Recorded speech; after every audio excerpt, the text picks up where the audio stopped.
el día de hoy hay que tener en cuenta es esta promesa. La promesa que el rey vendría de Judá. El Señor ya lo había prometido. Y por esas razones que van a venir tantos problemas como los que vamos a tratar el día de hoy, por haber pasado por alto esa promesa, por haber pasado por alto esa promesa. Cuando hablamos en esta clase del día de hoy, el rey profano apunta a eso precisamente. Pero me gustaría que meditáramos en el término profano. El término profano, si ustedes lo buscan en Wikipedia, significa que no es sagrado, ni sirve para fines sagrados. Y lo tremendo del asunto, mis hermanos, es que vamos a ver el gran problema que hay con Saúl precisamente por eso. Porque Saúl no llena los estándares que Dios ha profetizado.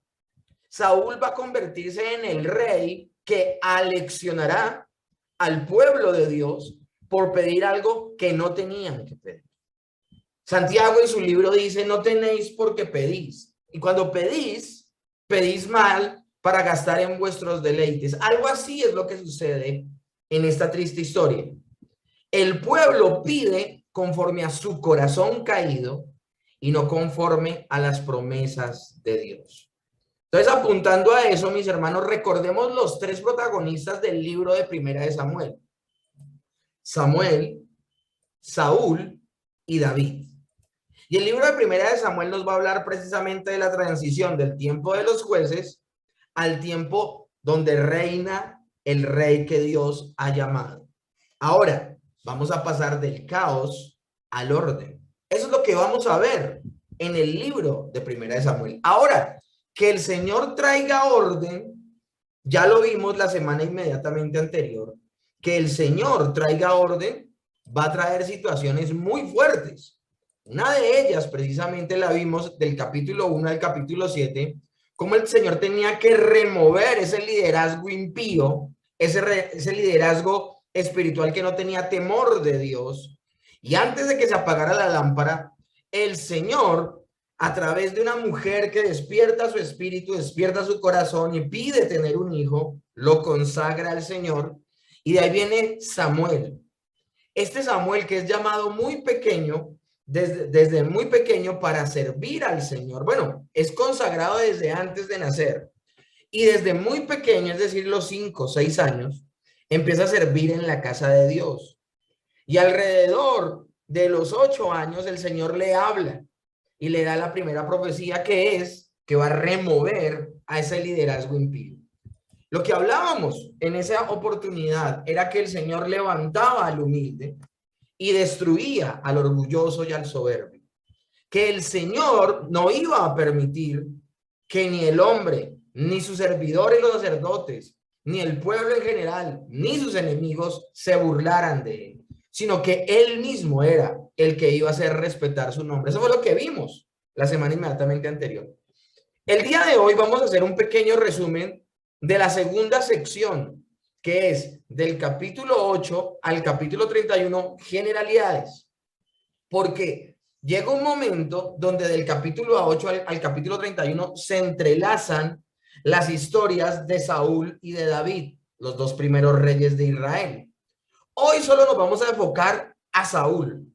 Muchas cosas se hablan de David en Primera de Samuel. De hecho, David aparece desde el capítulo 16 y empieza a ser recurrente. Pero hoy nuestro enfoque no va a ser David. Nuestro enfoque el día de hoy va a ser Saúl.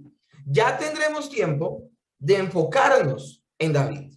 Por ahora vamos a hablar del segundo personaje que introduce Primera de Samuel en esta historia. Y es precisamente el rey Saúl. Y vamos a ver el ascenso y la caída del rey Saúl en la clase del día de hoy. Eso es lo que vamos a ver el día de hoy. El ascenso y la caída del rey profano, del rey que no nació de nuevo, del rey que había sido puesto supuestamente para servir de mediador entre el pueblo y Dios como su gobernante, no como su intercesor como lo hacían los sacerdotes, no como su pregonero o su emisario o su heraldo como lo hacían los profetas, sino como la persona que Dios ponía para gobernar sobre el pueblo. El rey era el que iba a castigar el pecado de haber lugar a ello. El rey era el que iba a motivar a las personas a que buscaran a Dios. El rey era el que iba a honrar los oficios de sacerdote y de profeta. El rey iba no solamente a honrar esos oficios, sino que los iba a obedecer y los iba a acatar. No iba, a pesar de ser un rey, el rey no podía realizar los oficios propios del sacerdote o del profeta. Entonces, esto es importante que lo tengamos en cuenta. Ahora, de no ser un rey, como vamos a ver más adelante, como David, que David es un rey, mejor dicho, excepcional, maravilloso. Entonces, el día de hoy vamos a entrar en materia y lo que vamos a ver hoy en términos generales es cómo Dios llama a Saúl. Luego vamos a ver cómo ese Saúl, por no buscar a Dios, por no haber nacido de nuevo, peca gravemente contra Dios y es quitado de su lugar como rey y finalmente va a morir. Aquí es donde se entrelaza la historia de Saúl con la de David. Muy temprano en la historia de Saúl, cuando él empieza a desobedecer de manera sistemática, Dios llama al rey que él sí ha preparado, de la tribu que él ha mencionado, Judá, y un rey que es conforme a su corazón, no conforme al pueblo, que es ¿quién? David. Entonces, el día de hoy en Primera de Samuel, sencillamente vamos a ver la vida de Saúl. Luego, dentro de 8 días, Dios mediante, vamos a ver en los capítulos desde que aparece David, que es el capítulo 16, hasta el capítulo 31, vamos a ver su vida. Pero su vida se va a extender también en Segunda de Samuel.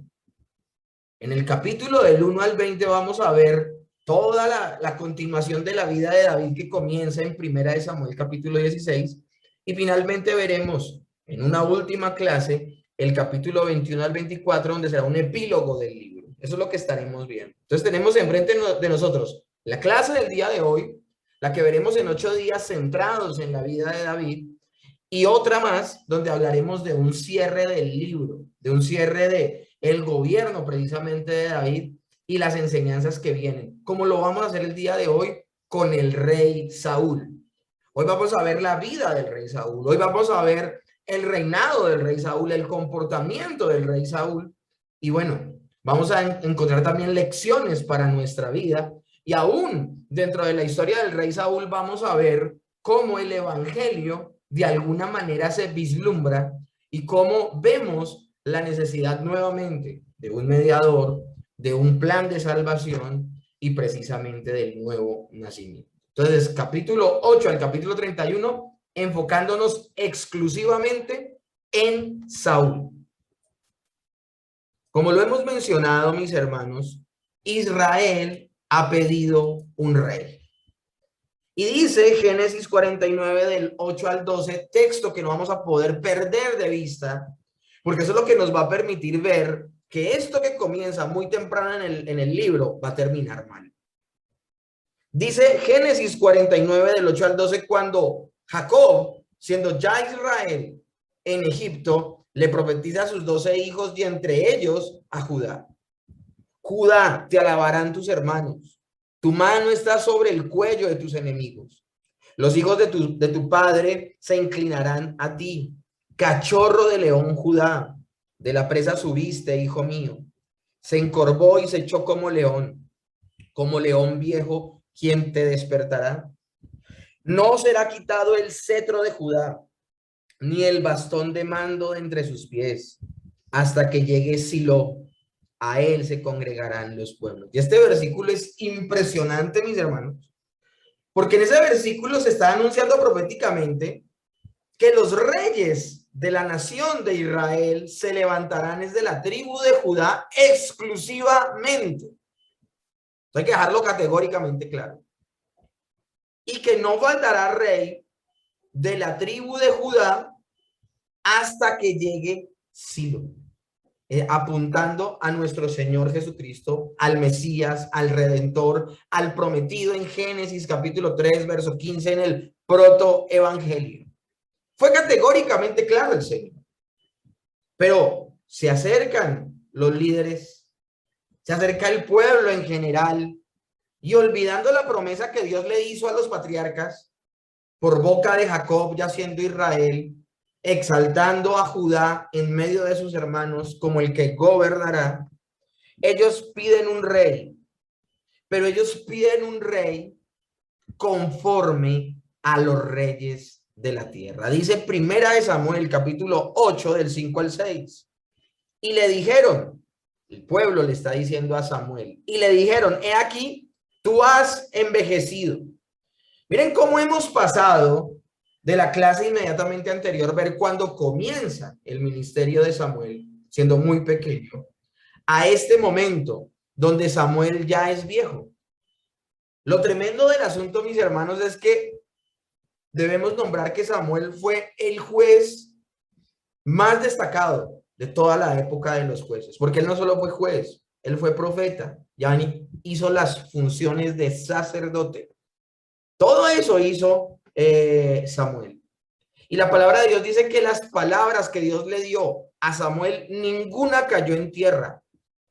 Un hombre temeroso de Dios, un hombre que honró su labor, un hombre que hizo la voluntad del Señor. Ahora, hay un argumento. El pueblo tiene un argumento en contra de Samuel. Y le dijeron, he aquí tú has envejecido y tus hijos no andan en tus caminos.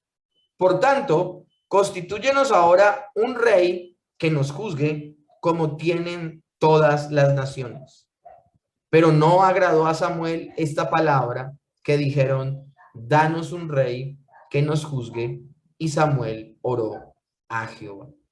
Miren, eso, danos un rey que nos juzgue. Tenemos que entender una cosa, esta gente viene acostumbrada al periodo de los jueces. Y esas personas piensan que Samuel va a heredar su cargo, su labor de juez a sus hijos. Y al parecer los hijos de Samuel no tenían la misma consagración de su padre. Entonces ellos lo que quieren es asegurarse de que haya otra persona. Y aunque están utilizando el concepto de rey, ellos solamente dicen para que nos juzgue. Ahora, como el resto de las naciones, desacertadísima la situación aquí, mis hermanos. Porque la labor del rey no era solo una labor como la de los paladines y jueces del libro de jueces, de ese periodo de 290 años de los jueces. No, la labor del rey es otra. Apunta a algo mucho más alto. Apunta a algo mucho más importante. Y por esa razón, lo que se muestra de alguna manera en este momento es que no tienen una completa, un completo entendimiento del periodo que están pasando. Y tampoco tienen una comprensión muy clara de la labor de rey. Ahora, ¿por qué ellos no tienen esa comprensión? Porque han descuidado de las escrituras. En el libro de Deuteronomio se habla claramente cuáles debían ser las características de ese rey, de dónde debía venir, como lo dice Génesis, y la labor que debía realizar. Pero lastimosamente, estas personas están eclipsadas con el deseo de tener ya un rey, de hacerle de una. Y mis hermanos, también aquí es importante poder meditar en algo. Aquí es importante poder meditar en algo, y es en esto, en lo siguiente. Hay un tiempo. Hay un tiempo. Dios, si ustedes se han dado cuenta, el Señor ha dicho, de la mujer nacerá uno que acabe con la obra de Satanás.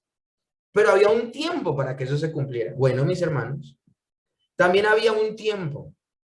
También había un tiempo para ungir a ese rey de Israel.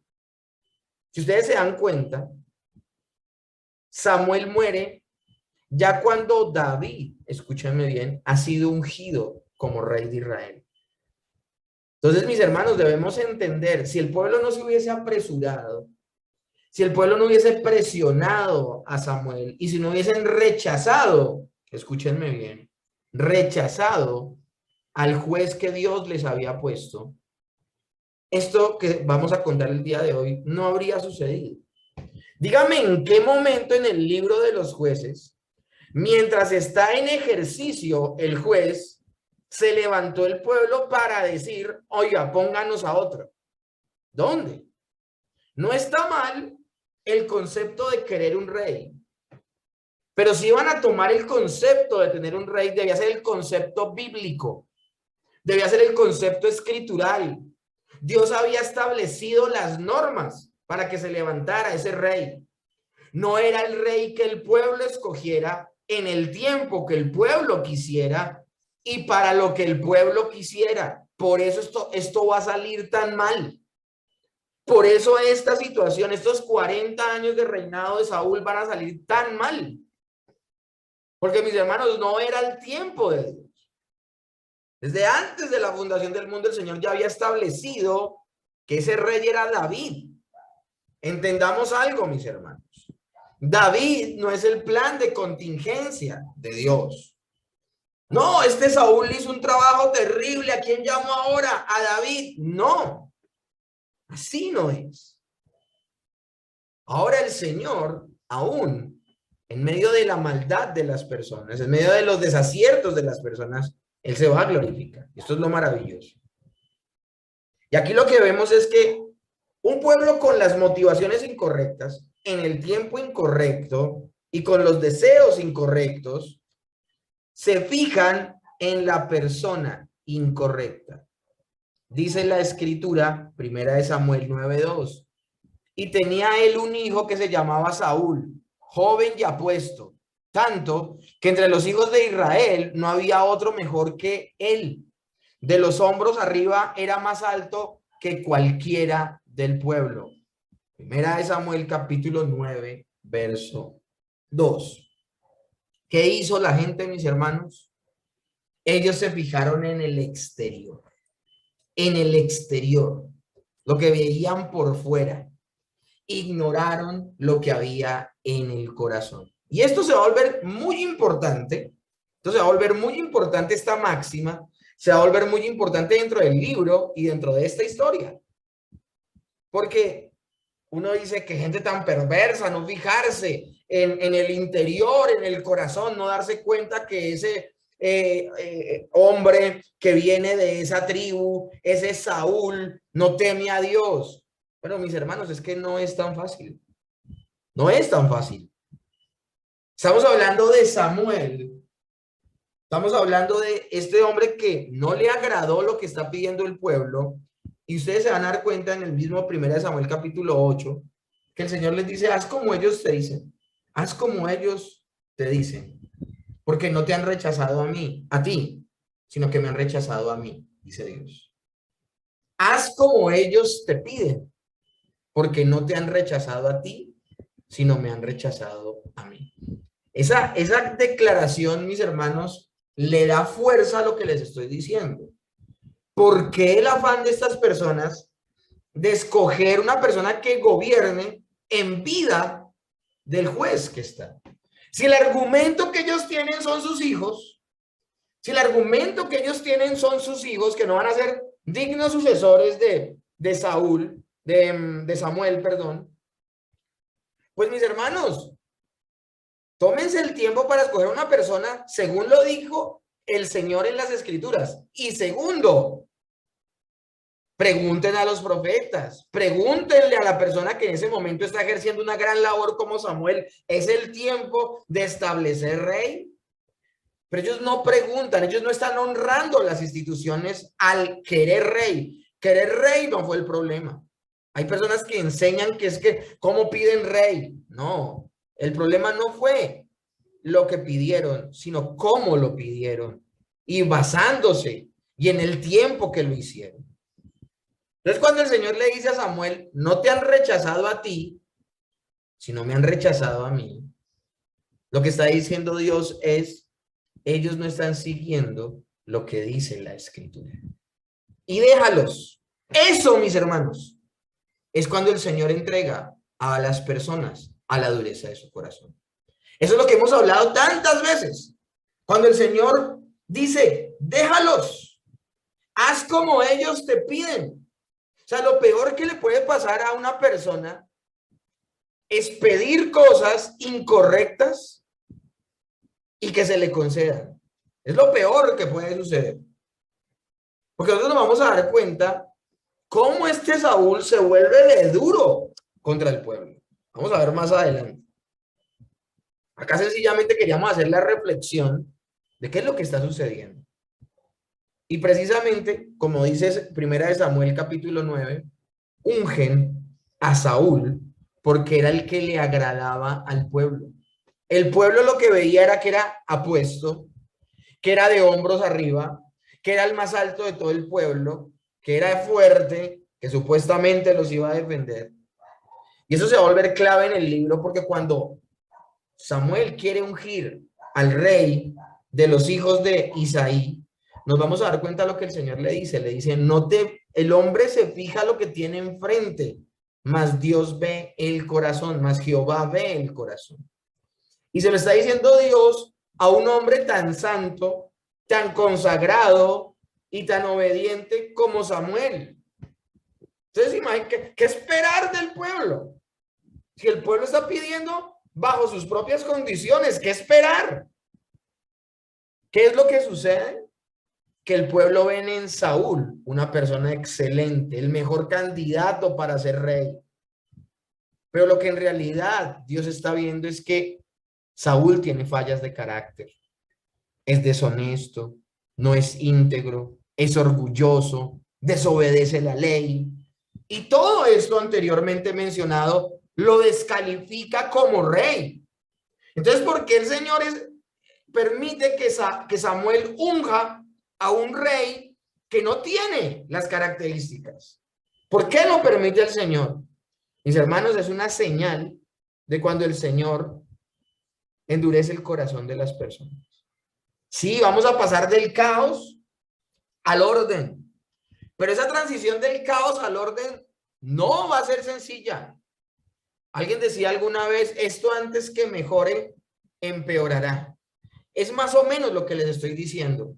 Para poder establecer enseñanzas puntuales que trasciendan sobre el pueblo, el Señor permite esta situación, permite a un rey profano, permite a un rey que lo está ungiendo Samuel, pero Samuel y Dios están sencillamente dándole contentillo al pueblo para que el pueblo más adelante se dé cuenta que lo que pidió estuvo muy mal.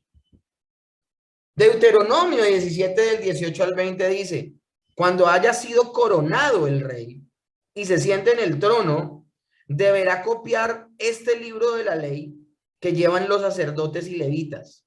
Esa copia de la ley deberá estar continuamente cerca de su mano. Es decir, el rey, por excelencia, debe ser una persona de la palabra. No solo iba a componer una copia del Pentateuco, sino que además de eso, la iba a tener cerca, de consulta recurrente, de consulta diaria, para poder afrontar las situaciones y los problemas que tenía que enfrentar siendo el gobernante, el jerarca del pueblo.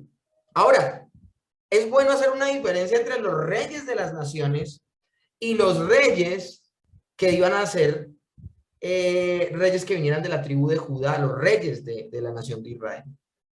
Todos los reyes, según los hombres, son reyes absolutos, es decir, ellos no se sujetaban a nadie.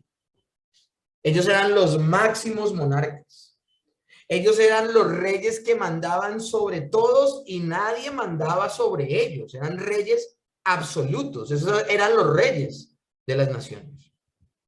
Mientras que el rey de Israel era un rey sujeto a Dios, sujeto a los profetas, sujeto a los sacerdotes. Sí, gobernaba, mandaba. El mismo rey gobernaba y mandaba sobre los levitas, sobre los sacerdotes, sobre los profetas, sobre el pueblo en general, pero nunca sobre Dios. Y el que tuviese ese libro, esa copia, y que la consultara, era la sujeción a la palabra autoritativa del máximo monarca del pueblo de la nación de Israel. Esto da un mensaje impresionante, que aún la persona más poderosa delante de Dios era humilde. Esto es importante que lo tengamos en cuenta. Acuérdense que la bitácora de este libro es ¿cuál? La oración de Ana. El Señor exalta al humilde y despedaza, destruye a vergüenza al soberbio. Y eso es lo que vamos a ver precisamente que Saúl no hizo. Eso es lo que precisamente vamos a ver que Saúl no hizo. Nunca vamos a ver en toda la historia de Saúl consultando en las escrituras. Antes, escúchenme bien, consultó a una bruja que consultar las escrituras. No lo vamos a ver orando. No lo vamos a ver teniendo comunión con Dios. No lo vamos a ver teniendo una vida espiritual, porque les tengo noticias, Saúl no nació de nuevo. El rey de Israel no podía ser deshonesto, ni con falta de integridad, ni orgulloso, ni desobediente. Como he dicho, estas características lo descalificarían. Más bien el rey de Israel tenía que ser humilde, temeroso de Dios, que acercara al pueblo a su Señor. O sea, el rey que Dios establecería había sido establecido para que acercara el corazón del pueblo no a él, sino a Dios. Que gobernara con justicia, que honrara los oficios de sacerdote y de profeta, como antes lo he mencionado, como también cumpliera con su oficio de rey. El mismo libro de Deuteronomio da reglas claras de lo que podía y no podía hacer el rey. Entonces, si se dan cuenta, la ley de Moisés, no solamente la ley sinaítica, no solamente regulaba al sacerdote y al profeta, sino que también regulaba al rey. Eso es importante. Pero ¿qué regulación iba a tener Saúl si es un rey profano, un rey que no ha nacido de nuevo, un rey que no teme a Dios, un rey que no ora, un rey que nunca hizo esa copia de la ley? ¿Qué regulación iba a haber sobre él? Entonces Saúl lamentablemente fue el rey conforme al corazón del pueblo, no el rey conforme al corazón de Dios. Y es allí, escúchenme bien, donde la misma escritura nos empieza a narrar la caída de Saúl. Porque Saúl no solamente no honró los oficios de sacerdote y de profeta, sino encima de eso los violenta. Y vemos a un Saúl haciendo lo que no le correspondía hacer, ofreciendo un sacrificio porque Samuel se demoraba en llegar, entonces él mismo ofreció el sacrificio, porque el pueblo le presionaba, porque tuvo miedo de que el pueblo le desertara. Aquí la cuestión es cuál, ha convocado a todos los soldados, venía Samuel y ofrecía un sacrificio y ponía esa batalla delante de Dios para la protección. Pero como hemos visto y como lo vamos a ver cuando estudiemos a David, nos vamos a dar cuenta que conforme, como era el corazón del rey, era el corazón del pueblo. Y como era de cobarde Saúl, así cobarde era el pueblo. Y Saúl se empieza a dar cuenta que el pueblo empieza a desertar en esa batalla en particular. Y él, para que la gente no le deserte, entonces toma el lugar de Samuel y ofrece el sacrificio. Fue el primer error que él cometió, una serie de errores grandísimos que él cometió. Entonces, el Señor le advierte, le dice, ojo. Y la copa que rebosó la gota que rebosó la copa es cuando él se le da un honor inmenso, que es el honor de destruir a los amalecitas. Y el Señor le dice por boca de Samuel, destrúyelos a todos, no dejes con vida a nadie, ni siquiera al ganado. Y este hombre guardó y reservó lo mejor del ganado, Saúl. Le ganó a los amalecitas. Y al ganarles, reservó lo mejor del ganado. Y por otro lado, lo que hizo fue dejar con vida al rey de Amalek. Y él lo que está diciendo es que está cumpliendo, está cumpliendo. El Señor lo va a quitar como rey. Está demostrado que Saúl no era la persona para el cargo. Está demostrado. Dios lo supo de antemano. Sencillamente quería que el pueblo de primera mano lo supiera. Ahora pasaron muchos años para que esto se evidenciara. Y mientras que esto se evidenciaba, el Señor ha llamado, escúchenme bien precisamente, a una persona es a David. Y David, escúchenme bien, es ungido como el rey de Israel. Y David va a esperar su momento. David, todo lo contrario a Saúl, David es un candidato poco probable. Es el menor de su casa, es pequeñito. Él hace un oficio vil que es cuidar las ovejas. Nadie lo tiene en cuenta. No hace parte del ejército. No es una persona destacable. Al punto que ni su papá lo tuvo en cuenta. De eso vamos a hablar más puntualmente en la próxima clase. Pero David tiene comunión con Dios. Y por tener comunión con Dios, él tiene un valor que nadie más tiene. Él sabe que donde está con Dios es mayoría. Él sabe que nadie se podrá levantar y destruirlo porque él está con Dios. Y Saúl ve en David algo que él no tiene y le da celos. E intenta en muchas oportunidades matar a David. Y esto es lo interesante. El rey profano quiere matar al rey elegido. Imagínense esto. Y eso nosotros ya lo vimos en otras oportunidades. De hecho, lo estudiamos en el libro de Gálatas los lunes de culto de oración. En el libro de Gálatas se habla de que siempre el hijo de la esclava perseguirá al hijo de la promesa. Siempre. Siempre habrá una disputa entre los incrédulos y los creyentes.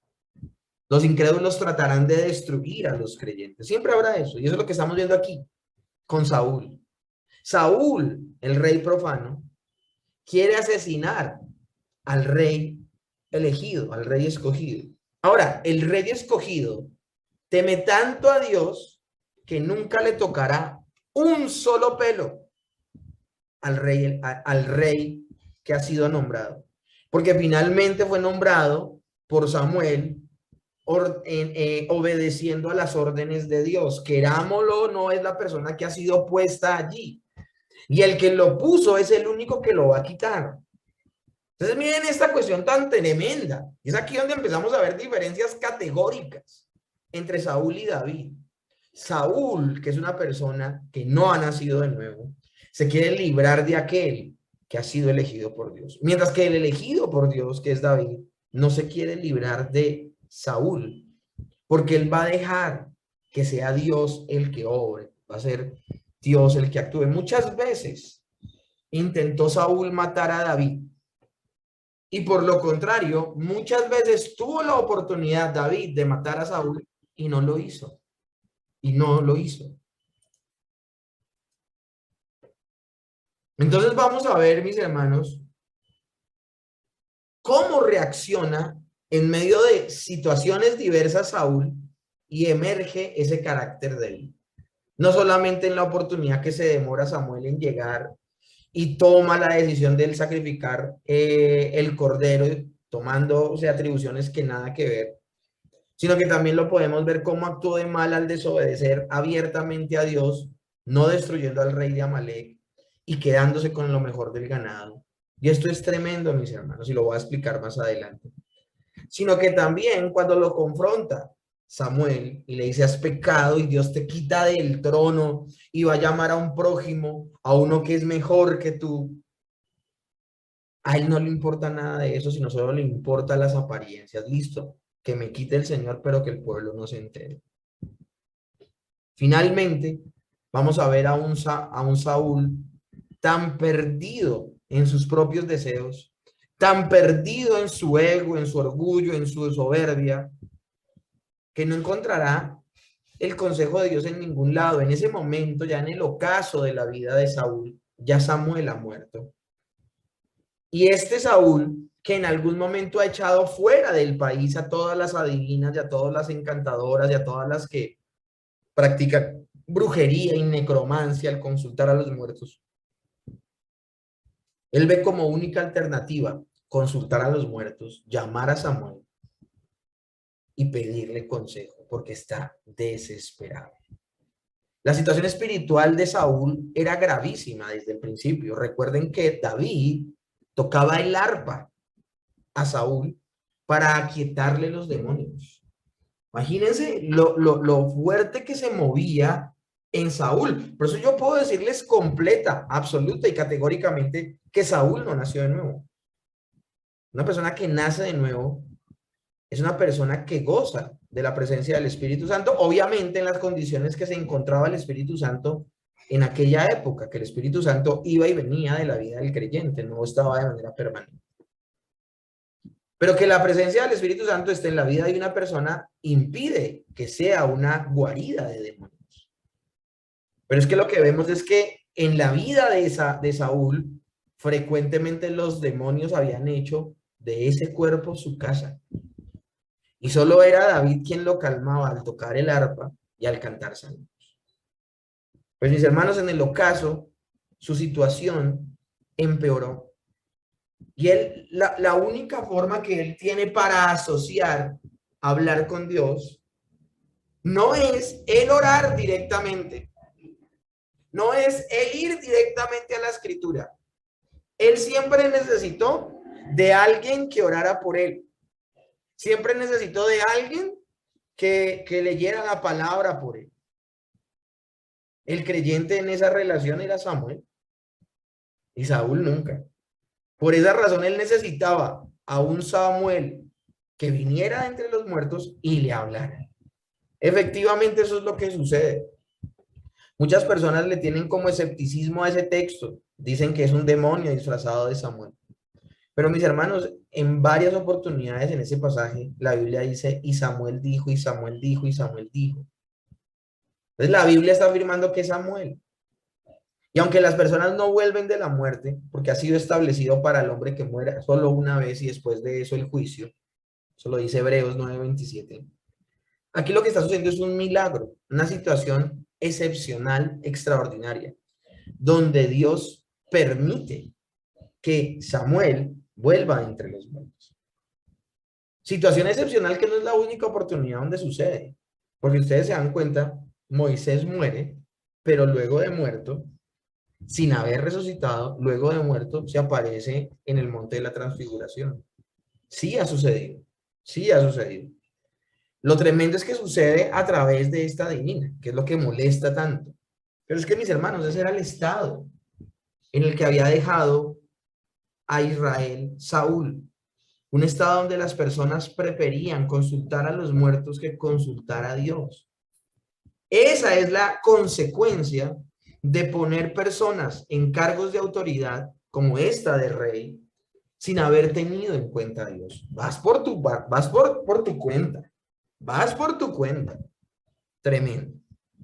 Finalmente, Saúl en su desesperación, en medio de una pelea con los filisteos, se suicida y muere. Ahora, vamos a meditar el día de hoy en este final de la clase en los pecados del rey Saúl. El rey Saúl era una persona que estaba más preocupada, escúchenme bien, por las apariencias que por lo que en realidad, en lo que en realidad sucedía.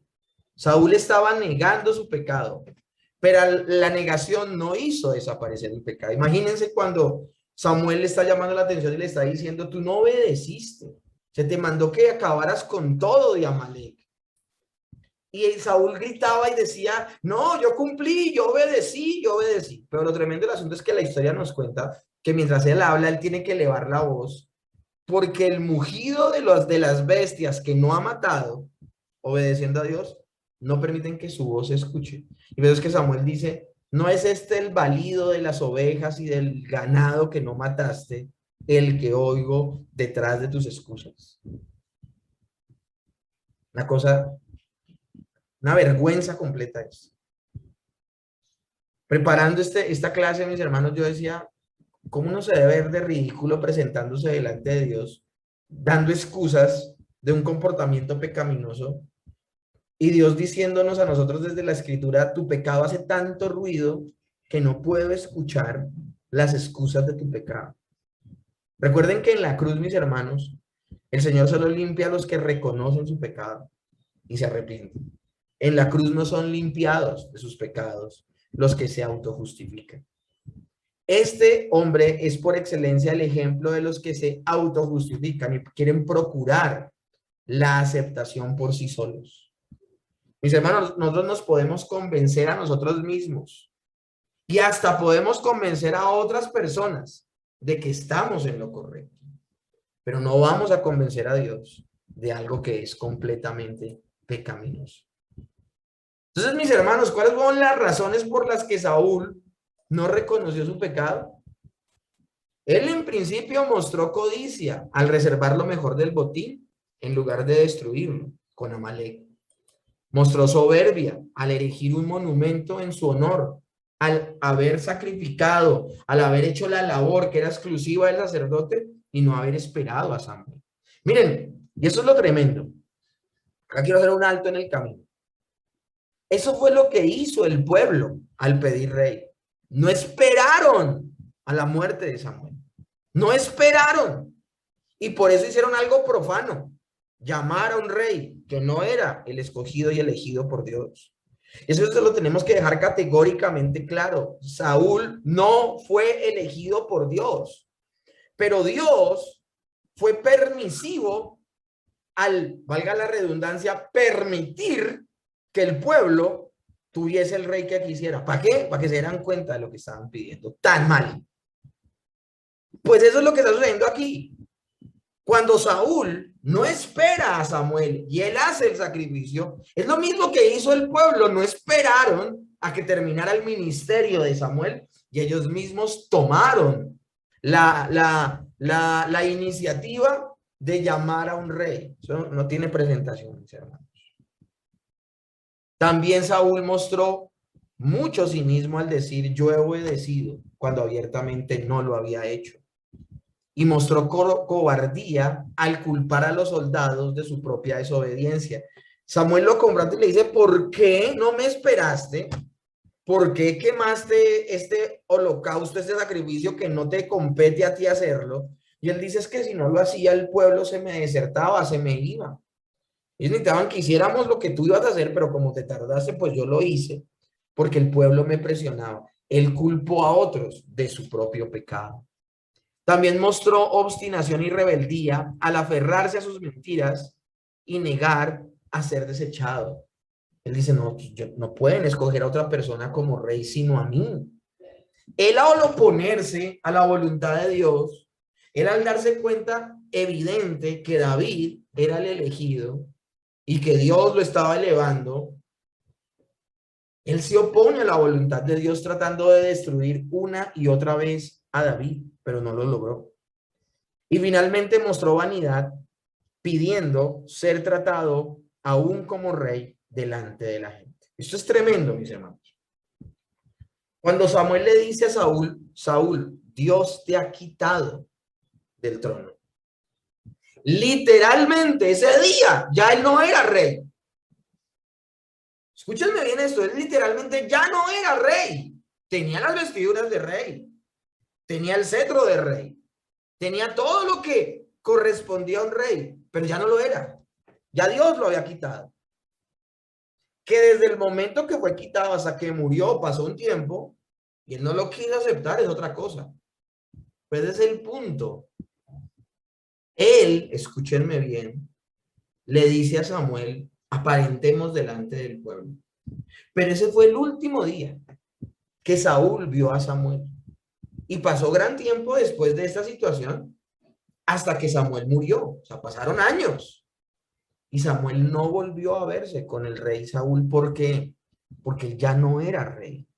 De ahí en adelante era una apariencia. Era una apariencia. Todo ese tiempo estuvo sin rey Israel.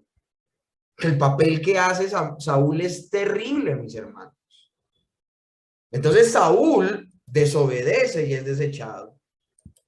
Las consecuencias del pecado de Saúl son estas. Y Samuel dijo a Saúl, esto es lo que sucede cuando llaman a Samuel de entre los muertos. Samuel no hablaba con Saúl desde ese día en que le dijo, porque hiciste esto con Amalek y por todo lo que ya se venía acumulando de tu desobediencia, Dios te quita del trono y va a levantar a un prójimo mejor que tú. Y desde ese día no volvió a hablar. Muere Samuel y murió sin hablar. Ahora, Samuel amaba a Saúl.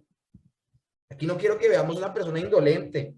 Samuel amaba a Saúl tanto que lloró y lloró y lloró porque Saúl había sido desechado. Al punto que el Señor le tiene que decir, deja de llorar, seca tus lágrimas, vuelve a llenar de aceite el cuerno y ve y me unges a uno de los hijos de Isaí como rey verdadero de Israel. Porque la casa de David pertenece a la tribu de Judá. Ahora sí, era el tiempo. Entonces pasó mucho tiempo desde que Saúl fue desechado y Samuel no vuelve a hablar con él. Samuel muere. Y hasta esta oportunidad es que vuelve a hablar Samuel con Saúl. Y Samuel dijo a Saúl, ¿por qué me has inquietado haciéndome venir? Y Saúl respondió, estoy muy angustiado, pues los filisteos pelean contra mí y Dios se ha apartado de mí y no me responde más, ni por medio de profetas, ni por sueños, y por esto te he llamado para que me declares lo que tengo que hacer.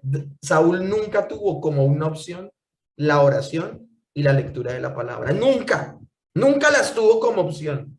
Siempre por intermedio de otros, tenía comunicación con Dios, porque no podemos hablar de comunión. Entonces Samuel dijo, ¿y para qué me preguntas a mí si Jehová se ha apartado de ti y es tu enemigo?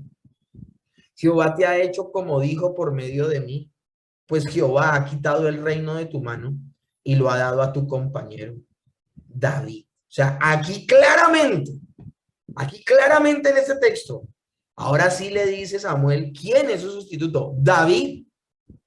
Como tú no obedeciste la voz de Jehová, ni cumpliste el ardor de su ira contra Amalek, por eso Jehová te ha hecho esto hoy. Y Jehová entregará a Israel también contigo en mano de los filisteos, y mañana estaréis conmigo, es decir, muerto, tú y tus hijos. Y Jehová entregará también al ejército de Israel en manos de los filisteos. ¿Cómo termina la historia? ¿Cómo termina el reinado de Saúl? Con una derrota absoluta del pueblo. Miren que el Señor, miren cómo es la historia. Ese pueblo que escogía a Saúl se da cuenta que Saúl es un pésimo rey y lo condujo a la derrota. ¿Qué podemos entonces nosotros aprender de Saúl? Si es que de Saúl se puede aprender algo. La importancia de reconocer nuestro pecado y de reconocer nuestras faltas. La importancia en medio de nuestro pecado y de nuestra maldad, humillarnos y pedirle ayuda a Dios. Y que solo con la ayuda de Dios venzamos nuestro remanente de pecado, nuestra maldad. Es la única forma en que una persona puede agradar a Dios es pidiéndole ayuda a Dios. Recuerden la oración de Agustín de Hipona, Señor, dame lo que me pides. Y ahí sí pídeme lo que quieras. Recuerden lo que dice Juan en Juan 3:16. La única forma de poder depositar nuestra confianza en Jesús es teniendo a Jesús adentro.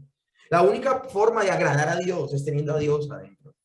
Entonces no agradamos a Dios para que Él nos acepte. Él trabaja en nosotros para poderle nosotros buscar. Para que la historia entonces de Saúl no sea tu historia o la mía, necesitamos depender completa y absolutamente de Dios. Y esa es la diferencia radical que hay, mis hermanos, entre el creyente y el incrédulo. Ustedes van a ver el comportamiento tan categóricamente, diametralmente diferente de David a Saúl la próxima semana que hagamos el estudio de David. Mis hermanos, acá estamos hablando de la parábola del fariseo y del publicano. Mientras el fariseo se autoexaltaba, Saúl, todo el tiempo veremos a un David humillándose, yo soy un hombre pecador. Porque mis hermanos, estos dos personajes, Saúl y David, representan Saúl al incrédulo, David al creyente. Saúl al arrogante y soberbio, que no depende de Dios ni le busca, y David al humilde que siempre, aún en medio de los mayores éxitos o de las mayores dificultades, buscando a Dios. Y es que, mis hermanos, esa es la obediencia de la fe. La obediencia, la verdadera fe, mis hermanos, no produce muchos sacrificios. Porque Si ustedes se dan cuenta, Saúl estaba tratando de ocultar su desobediencia diciendo, no, es que ese ganado lo dejé vivo para ofrecerle sacrificio a Dios. Y Samuel le tiene que decir, Dios prefiere la obediencia a los sacrificios. Dios prefiere la obediencia a los sacrificios. Y mis hermanos, no se trata de nuestro esfuerzo humano, no se trata de nuestro sacrificio, se trata de que porque Dios opera en nuestras vidas, podemos obedecer. Esto es interesante y con esto cerramos, mis hermanos. Dice así, Primera de Samuel 31:4, porque así termina el texto, que aún con la muerte de Saúl aprendemos tanto. Entonces dijo Saúl a su escudero, saca tu espada y traspásame con ella, para que no vengan estos incircuncisos y me traspasen y me encarnezcan. Mas su escudero no quería, porque tenía gran temor. Entonces tomó Saúl su propia espada y se echó sobre ella. Amén. Más adelante vamos a ver que este escudero le cuenta a David cómo muere su señor. Perdón, no es este escudero, perdón, el escudero no. Una persona que va pasando por ahí, que de hecho es un extranjero, ve a Saúl y le pide a Saúl que lo termine de rematar. Y hay gente que dice, bueno, al fin, ¿cómo murió? ¿Lo remató otra persona o se suicidó? Bueno, la palabra de Dios, si habla de estos dos eventos, quiere decir que él se echa sobre su espada y pretendiendo matarse, ni siquiera hizo eso bien, no se pudo ni siquiera matar y quedó vivo. Y pasó otra persona y lo remató y lo mató. O sea, lo remató. Entonces, mis hermanos, dejo esta claridad por de pronto evitar una pregunta en el momento de las preguntas. Acá la situación es esta, mis hermanos. Ya esto es a donde quiero llamar la atención de ustedes. Él le dice a su escudero, mátame tú. El escudero no quiso, entonces se mata a él. Pero ¿por qué hace eso él? Porque Saúl no quiere caer en mano de los filisteos. Y él dice, yo no quiero caer en mano de estos incircuncisos. Saúl era un hombre del pueblo de la nación de Israel y por eso él había sido circuncidado al 8º día. Y él pensaba que él era circunciso dentro del pacto de Dios y que los filisteos eran incircuncisos fuera del pacto de Dios. La ceguera de Saúl era tan alta que él se percibía como creyente sin serlo. Él se percibía dentro del pacto con Dios sin estar dentro del pacto. Y esto es una alarma para nosotros, mis hermanos. O sea, una persona puede llegarse a engañar toda la vida diciendo que es creyente y no serlo. Y aún ver despectivamente a los mundanos, a los no creyentes y diciendo ellos no y yo sí. Nuevamente aparece el fariseo de la parábola del fariseo y del publicano. Es que ellos no, pero yo sí. Que Dios nos guarde, mis hermanos, que tenga Dios de nosotros misericordia y sepamos reconocer por la obra de su Espíritu Santo cuando tengamos un corazón incircunciso y le clamemos a Dios y le pidamos, Señor, haz la obra en nuestras vidas. Pero este man murió engañado, murió creyendo ser una persona cuando era otra. Ese, mis hermanos, es el relato y el testimonio de esta historia tan terrible. El ascenso y la caída del rey Saúl. Y mis hermanos, recordemos la canción de Ana. Dios se opone al orgulloso y exalta al humilde. A pesar del desastre y la maldad humana, Dios está cumpliendo su propósito en el tiempo. Miren cómo termina acá la historia. Termina con una gran derrota a Israel. Termina el pueblo, mejor dicho, en unas condiciones paupérrimas, sus enemigos nuevamente conquistándoles y todo esto. Pero es allí donde los quiere Dios. Es allí donde los quiere Dios, porque allí se va a levantar David. Allí el pueblo va a escuchar a este rey que no es profano, ese rey que sí ha sido escogido. Porque Dios ha mencionado que un día levantará un rey ungido para su pueblo. Y mis hermanos, David, no podemos negarlo, es un símbolo, es es un modelo y también es una figura de nuestro Señor Jesucristo. El Señor Jesucristo no iba a llegar antes ni después. El Señor Jesucristo no iba a llegar en el momento que el pueblo lo quisiera por la presión del pueblo. El Señor Jesucristo iba a llegar cuando Dios había determinado que llegara. Lo mismo pasa con David. David no iba a llegar ni antes ni después. De hecho, David es ungido y solo 13 años después es ungido como rey. Porque no es en el tiempo de los hombres, es en el tiempo de Dios. Entonces, mis hermanos, vuelvo y repito, el poema, la canción de Ana, puesta al principio del libro de Samuel, es la bitácora en los eventos que se contarán a través de los protagonistas del libro. Ya hemos visto a Samuel, ya hemos visto a Saúl. Nos resta ahora ver en esta historia a el rey David. Hoy, por esta parte, hemos visto al rey profano, a Saúl.